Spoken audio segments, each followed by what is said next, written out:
இங்க ரகசியம் கிடையாது, எல்லாருமே ஒரு ஆள். ஓகே, இப்போ இருக்க சுச்சுவேஷன் உனக்கே தெரிஞ்சிருக்கும். உன்னால் ஒரு வார்ட் கவுன்சிலரை கூட வின் பண்ண முடியாது. கருத்து கணிப்பில் உனக்கு 2%, எனக்கு 98%. நாளைக்கு நடக்க போகிற எலெக்ஷனில் நீ இருக்கக்கூடாது. அப்புறம் தொகுதியில் எனக்கு யார் யார் எதிரிங்கன்னு நீ எலெக்ஷனில் நிற்க வச்சு அடையாளம் காட்டியிருக்க. அவங்க மேலே 234 கேஸ் தயாராக இருக்குது. எலெக்ஷன் முடிஞ்ச ஒரு வாரத்தில் அவங்க என்ன ஆகுறாங்க பாரு. ஒவ்வொருத்தனா வேட்டையாடுவேன். தற்கொலை, ஆக்சிடென்ட், கஞ்சா கேஸ்ன்னு ஒரு தெரியாமல் அழிக்க போகிறேன்.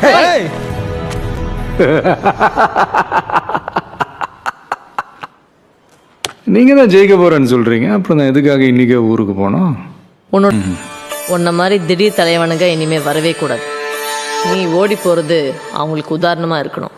நமக்கு பின்வாங்குற பழக்கம்லாம் இல்லைங்க, நீங்க கிளம்பலாம்.